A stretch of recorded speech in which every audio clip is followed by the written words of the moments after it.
dirais plus qu'essentiel, c'est vital.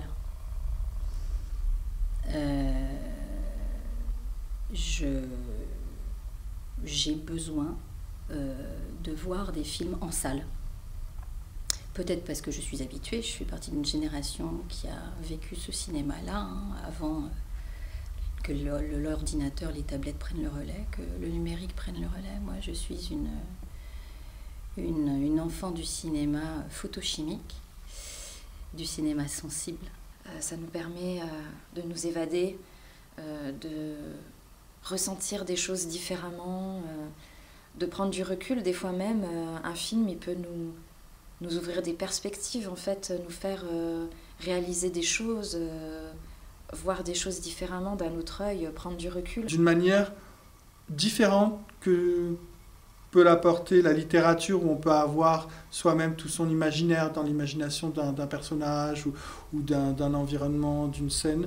Là, on a quelque chose, on a le point de vue tout d'un coup d'un réalisateur. Ce pouvoir de l'image, en fait, du visuel, de la musique qui va avec, et évidemment le jeu d'acteur qui nous entraîne dans une autre dimension. Cette plongée comme ça dans le noir, c'est prendre un pied pas possible. Même si le film n'est pas génial, c'est pas grave. Quand on a des acteurs qu'on préfère, c'est de pouvoir les redécouvrir jouer d'autres personnages. Et du coup, voilà, c'est intéressant. Alors que dans un bouquin, voilà, on n'a pas un acteur fétiche qui joue plusieurs rôles. On a un auteur qui nous raconte plusieurs histoires. Je vais sur ma tablette, je regarde des films en ce moment, mais ça ne me suffit pas.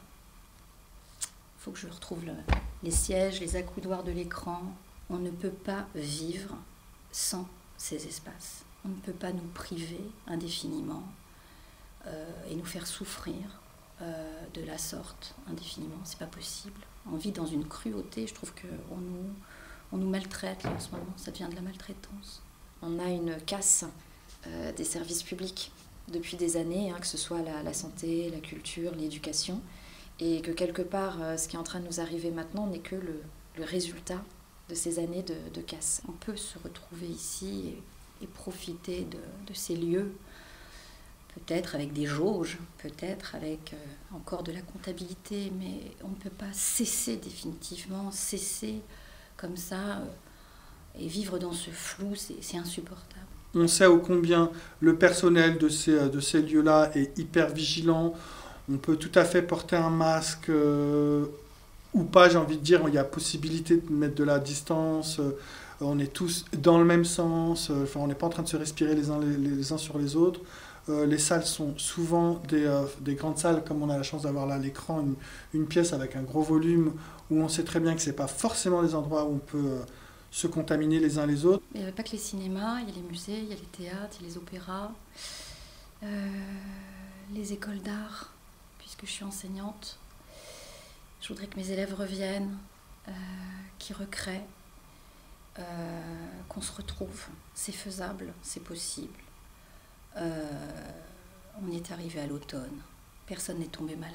Les lieux culturels contribuent également à générer cette conscience. Donc restons tous ensemble pour nous battre, pour défendre tous ces droits sociaux et ne pas laisser faire. En ce moment, les gens dépriment, les gens ont besoin de rêver et voilà, le cinéma permet de rêver, donc ouvrons les cinémas, arrêtons ces décisions arbitraires et qui, selon moi, sont lugubres, voilà. Et qu'on peut tout à fait éviter ça, nous tirer vers le haut, nous aspirer, nous inspirer grâce à justement tous ces espaces de création. Donc c'est pour ça, il faut que ça rouvre et vite fait.